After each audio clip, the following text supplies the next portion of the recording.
Welcome to American Legacies, where we explore incredible stories of the people who shaped the nation. From founders like Benjamin Franklin to creators like Walt Disney, barrier breakers like Rosa Parks to stars like Frank Sinatra. Whether they led revolutions, inspired generations, or changed the course of history, their stories are woven into the fabric of America.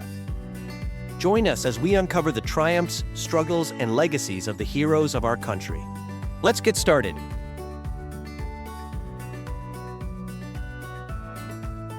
George Washington was born on February 22, 1732, at his family's plantation on Pope's Creek in Westmoreland County, Virginia. His parents were Augustine Washington, a prosperous planter and local judge, and Mary Ball Washington. George was the eldest of 6 children from his father's second marriage, and he also had 3 older half-siblings from his father's first marriage. When George was 11 years old, his father died, a tragedy that ended the boy's hopes of a formal education in England like his half-brothers received. With his father gone, the responsibility of managing the family's farm in Fredericksburg largely fell on young George and his mother. George educated himself in practical skills and etiquette. Tutors and possibly a local school provided the basics: reading, writing, and math. Many are surprised to learn that America's first president had only an elementary level of formal education. A proud and ambitious young man, he felt self-conscious about his lack of schooling and worked hard to improve himself. He diligently copied out 110 Maxims of Civility as a teenager, a guide to proper behavior that helped shape his character and manners. He also devoured books on military arts and agriculture, molding himself into a gentleman. By his late teens, he had studied geometry and trigonometry in preparation for a surveying career, and he learned social graces that would serve him among Virginia's elite. At age 16, he struck out on his first job as a land surveyor, a trade of great importance in the growing colonies. He joined a surveying party led by his neighbor, George William Fairfax, mapping frontier lands in western Virginia. The following year, he was officially appointed as the surveyor for Culpeper County. This position not only earned him a respectable income, but also gave him a first-hand education in the Virginia wilderness and brought him into contact with influential landowners. His early surveying expeditions, often through rugged frontier terrain, toughened the young Washington and taught him leadership in the wild. George's family connections also aided his rise. His eldest half-brother, Lawrence, married into the powerful Fairfax family, and through Lawrence's patronage, George learned the social and political ropes of Virginia's upper class. In 1752, Lawrence died, and George inherited his estate at Mount Vernon, propelling him into the ranks of the Virginia gentry. He was eager to prove himself in a military role. His chance came amid rising tensions between Britain and France over the Ohio Valley. The royal governor of Virginia tapped the 21-year-old Major Washington for a perilous mission: to carry a message to the French demanding they withdraw from territory claimed by Britain. He journeyed hundreds of miles into the winter wilderness of the Ohio country and delivered the message at Fort LeBoeuf, in today's northwestern Pennsylvania. The expedition tested him brutally. At one point, he fell into an ice-choked river and nearly died of exposure. But he made it back to Virginia and published a report of his harrowing 900-mile journey. This report was printed in Williamsburg and even London, giving the young officer international notoriety by age 22. George returned to the Ohio frontier in command of about 150 Virginia militiamen. In May, his men clashed with a small French detachment in the woods. In the brief fight, a French officer was killed, an incident that sparked the French and Indian War. Shortly afterward, Washington's troops hastily built Fort Necessity, a crude stockade, but were surrounded by French forces and native allies. Washington had to surrender Fort Necessity, a humiliating defeat for the young commander. Though the battle was a fiasco, the war had only just begun, and he learned hard lessons about preparation and humility. His courage and leadership under fire were becoming evident. He volunteered as an aide to British General Edward Braddock in a campaign to evict the French from the Ohio Valley. The effort ended in disaster when Braddock's redcoats were ambushed and routed. Washington performed heroically during the battle. He had 2 horses shot out from under him and 4 bullet holes through his coat, yet somehow emerged unscathed. Many who heard of this began to see a kind of providence in his survival. He rallied the panicked survivors and helped lead them to safety. His coolness under fire during Braddock's defeat only enhanced his reputation as a fearless leader. Later, at just 23 years old, George was given command of all Virginia forces on the frontier. For the next several years, he supervised the defense of a vast wilderness with a few hundred men, a frustrating assignment of skirmishes and logistics that nonetheless gave him invaluable experience in command. By age 26, he was a battle-hardened colonel, albeit one weary of war's burdens. After the British finally captured the key French stronghold at Fort Duquesne, present-day Pittsburgh, Washington resigned his commission and returned home to Virginia. The French and Indian War had made him one of the colony's most famous young soldiers and connected him with officers and political leaders. With his military service temporarily behind him, George turned to building a life as a planter and family man. At age 26, he married Martha Dandridge Custis, a wealthy 27-year-old widow from the Virginia Tidewater region. Martha brought considerable wealth to the Union, including some 18,000 acres of land and numerous enslaved people from her first husband's estate. She also brought her 2 young children, whom George helped to raise as his own. While George and Martha never had children together, a fact that has prompted speculation about fertility issues on one or both sides, George became a devoted stepfather. Tragically, one of the children died as a teenager in 1773 from an epileptic seizure, an event that left both George and Martha heartbroken. Washington later became guardian to 2 of his wife's grandchildren, mentoring them and imparting advice. Throughout his life, he was fond of offering guidance to young relatives, advising them on education, career, and even matters of the heart. The Washingtons made their home at Mount Vernon, the plantation George had inherited on the Potomac River, which would be his beloved residence for the rest of his days. For roughly 15 years between the French and Indian War and the American Revolution, George lived the life of a Virginia gentleman farmer and local politician. He took his responsibilities as a planter seriously, managing and expanding the estate. In the 1760s, he proved to be an innovative agriculturist. Noticing that tobacco was depleting his soil and was less profitable, he boldly switched Mount Vernon's main cash crop from tobacco to wheat. He experimented with new crops like hemp and flax, tested fertilizers and crop rotation, and improved tools and techniques, always looking to make his farms more productive. Washington even built a large grist mill for grinding grain into flour, and a distillery that became one of America's largest whiskey producers. He prided himself on these enterprises. Mount Vernon grew to an estate of about 8,000 acres by the end of his life, with 5 working farms operating under his supervision. George's curiosity and creativity extended to breeding better livestock. He believed American agriculture would benefit from hardier work animals. After much effort and diplomacy, he obtained a Spanish donkey from King Charles III of Spain. Spanish donkeys were renowned as the best. Washington's plan was to breed these donkeys with horses to produce strong mules for farm labor. The venture succeeded. Within about 15 years, he had a herd of nearly 60 mules working his fields, an innovation that revolutionized farming in the South. George was fond of animals, especially dogs. He was a dedicated dog owner who selectively bred hunting hounds and gave them endearing and sometimes amusing names. Among his pack of canines could be found dogs named Sweetlips, Venus, Truelove, Taster, Drunkard, and even Madame Moose. The general's soft spot for dogs famously transcended even the battlefield. During the Revolutionary War, he once found a lost dog belonging to a British officer after a battle and personally had the pup returned under a flag of truce, a small testament to his chivalry. He had built a life as a respected member of the Virginia planter class, serving as a justice of the peace and being elected to the Virginia House of Burgesses, the colony's legislature, for many years.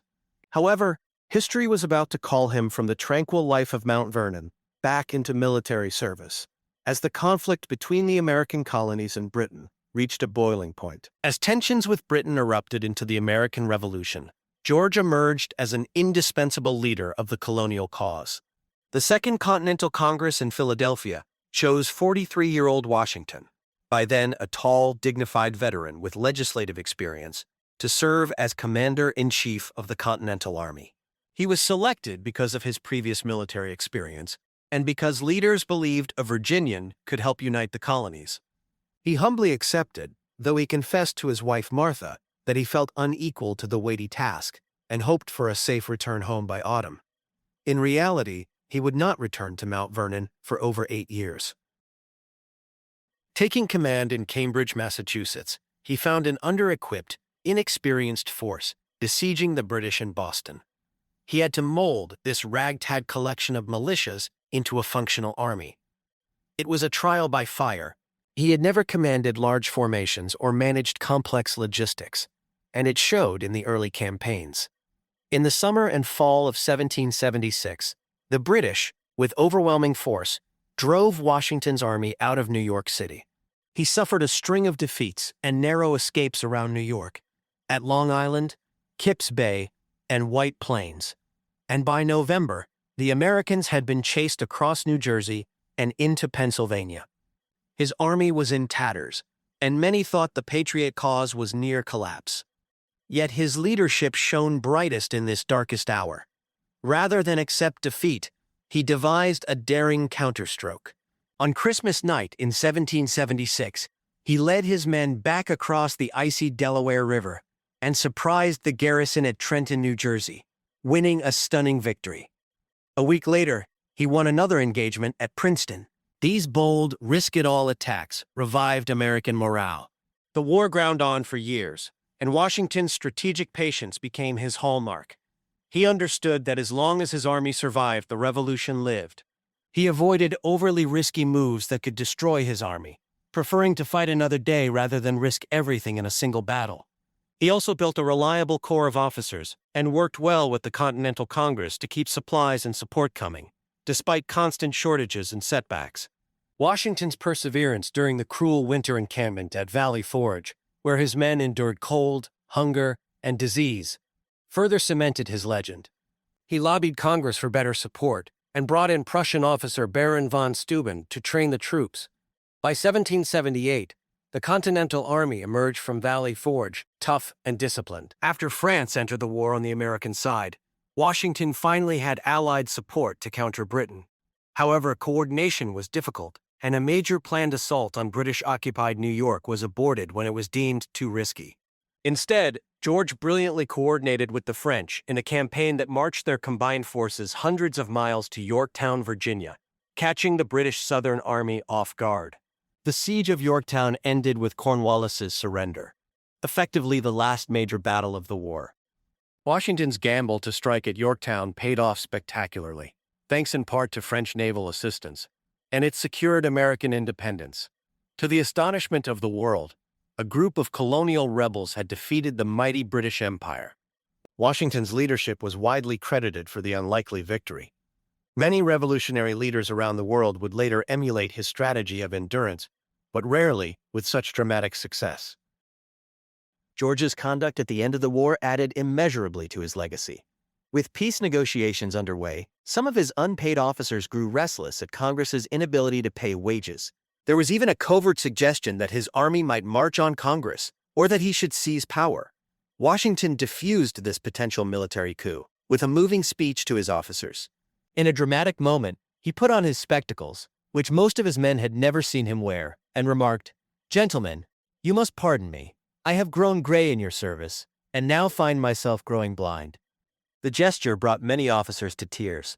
They were shamed by the realization that their commander had sacrificed so much alongside them, and they abandoned thoughts of insurrection. Then, in an act almost unheard of in history, General Washington resigned his commission and relinquished power once the war was won.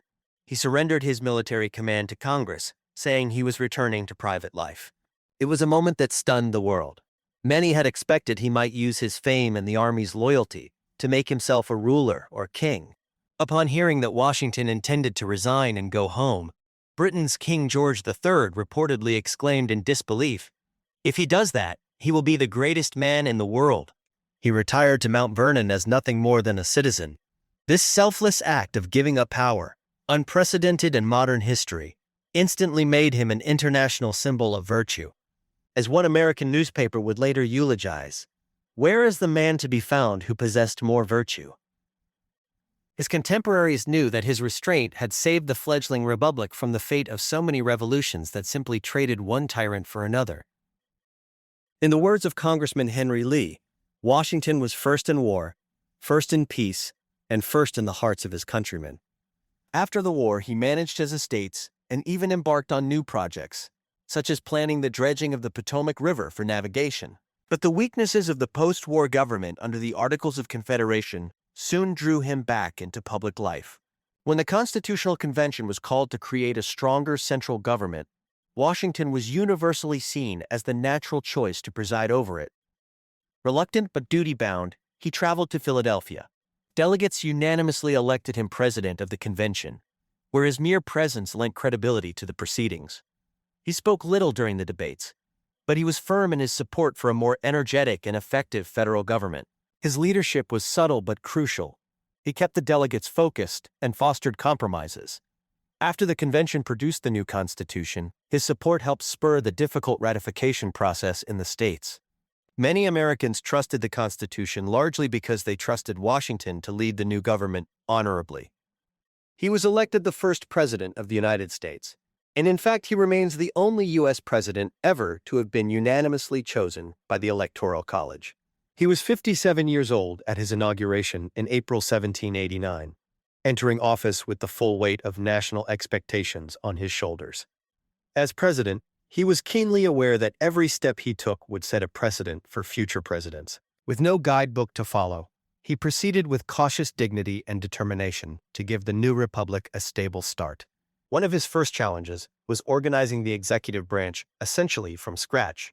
He appointed a cabinet of distinguished men: Thomas Jefferson as Secretary of State, Alexander Hamilton as Secretary of the Treasury, Henry Knox as Secretary of War, and Edmund Randolph as Attorney General. He intentionally balanced regional and political factions in these appointments. He convened regular cabinet meetings and actively sought advice, but he was very much the decider in the young administration. Although he once modestly said he was not skilled in the duties of civil administration, observers found he was an excellent administrator. Thomas Jefferson, though he often disagreed with Washington's policies, praised the president's incorruptible honesty, saying, "His integrity was the most pure, his justice the most inflexible, of any person he had known." During his 2 terms, President Washington tackled numerous challenges to the new nation.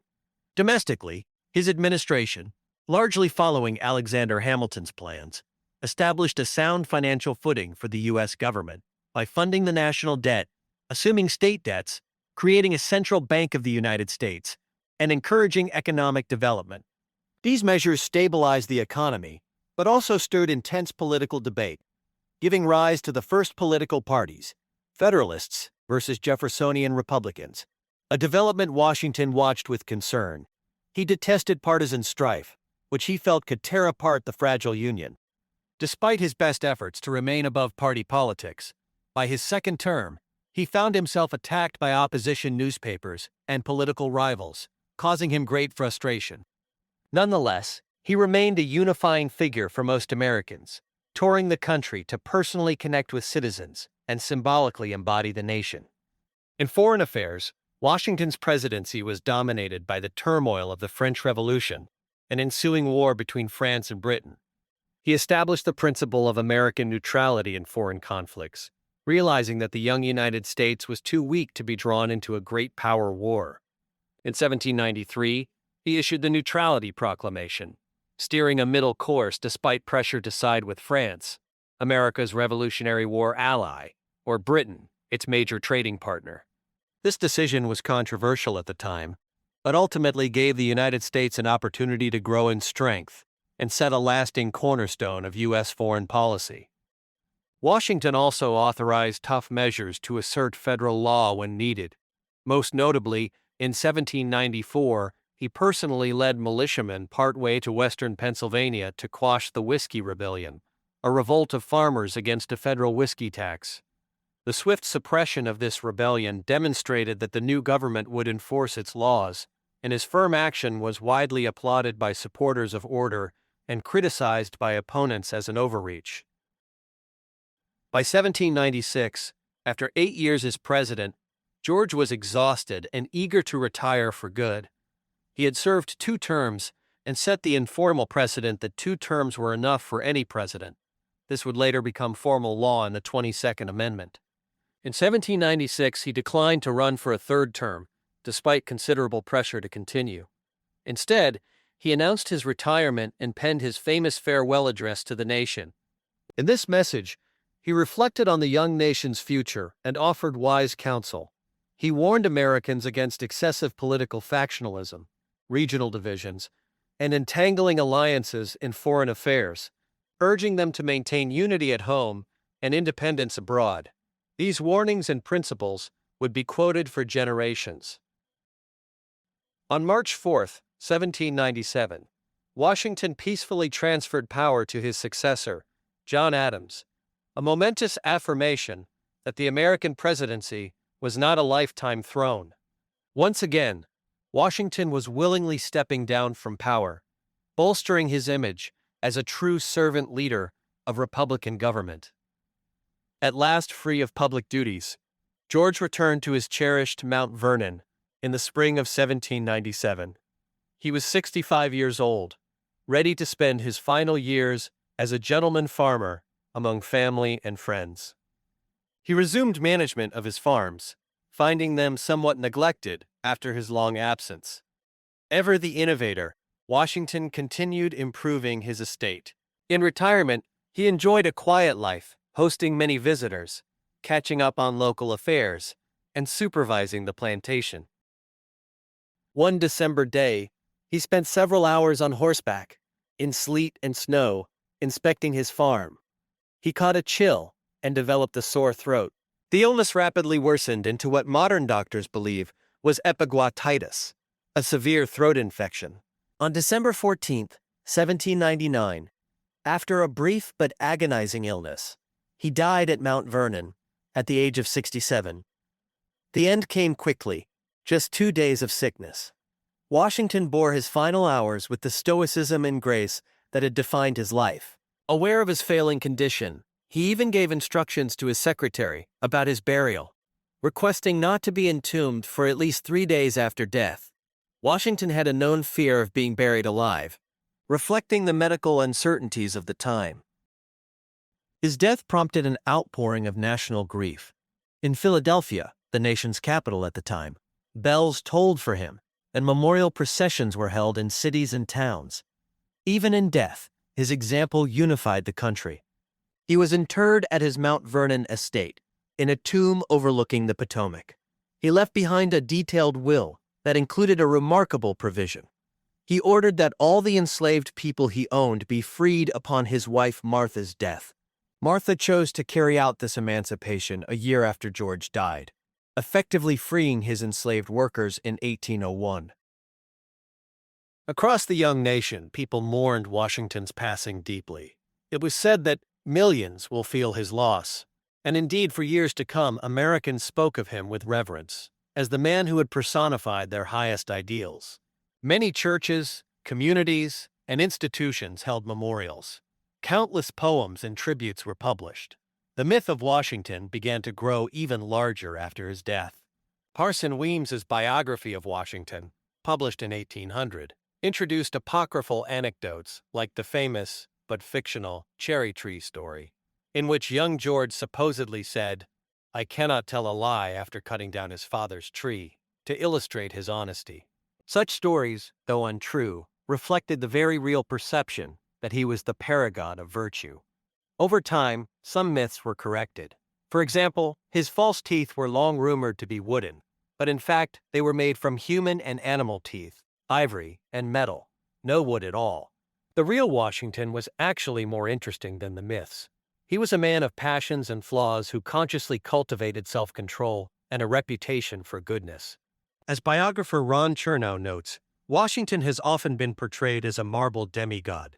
But in truth, he was a passionate man, not the waxwork saint of our school books, and he had to work diligently to master his own temper and ambitions. This humanity makes his accomplishments all the more admirable. George Washington's legacy as the father of his country is firmly established. More than 2 centuries after his death, he remains a pivotal figure in American memory and world history. How does he compare to other famous historical figures? In his lifetime, many drew comparisons between him and the great heroes of the past. The most popular comparison was to the Roman general Cincinnatus, who relinquished dictatorial power and returned to his farm, a parallel not lost on Washington's contemporaries. Like Cincinnatus, Washington exhibited the rare character of willingly giving up power for the greater good, a trait that set him apart from conquerors like Julius Caesar or Napoleon Bonaparte. In fact, after the Revolutionary War, his voluntary retirement was so unanticipated in Europe that it magnified his renown. As one British newspaper declared, his example will be followed by others in every part of the world, because he showed that power could be surrendered with grace. Unlike many revolutionaries who cling to authority, Washington established a precedent of civilian leadership and peaceful transfer of power that is a cornerstone of American democracy. In American historical rankings, Washington is consistently regarded as one of the nation's greatest presidents and leaders. He had neither the scholarly intellect of a Jefferson nor the fiery oratory of a Patrick Henry, but what he brought were extraordinary leadership qualities: integrity, patience, judgment, and a profound sense of responsibility. He often led by example. He embodied the values of the new republic: honesty, duty, and moderation. And in doing so, he became a unifying symbol for a diverse young nation. He also showed immense personal courage throughout his life, surviving diseases, smallpox, tuberculosis, malaria, and more, and braving countless battle dangers, from musket fire to icy rivers. A list of near-death experiences could have filled 9 lives. Yet he endured. As one summary aptly put it, Washington was a tough man to kill. Ironically, after cheating death so many times, it was a common throat infection and crude medical care that finally claimed him. Today, Washington's name adorns countless places, from the capital city Washington, D.C., to the state of Washington, and his face graces American currency, reminding us of his foundational role. Monuments stand in his honor, the Washington Monument in D.C. being the most iconic, as a tribute to the man who united all hearts. Like any human being, he was not perfect. He struggled with the moral contradictions of his time and left some issues, like slavery, unresolved. Yet, the overarching narrative of George Washington's life is one of selfless service, nation-building, and steadfast leadership. In the pantheon of history, few figures tower as he does. As the decades pass and new generations learn his story, Washington's legacy continues to inspire those who value freedom, integrity, and the courageous pursuit of a just, unified society.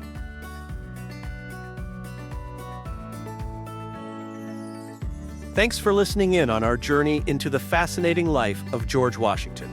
Join us next time as we consider another of our country's greatest treasures here on American Legacies. See you then.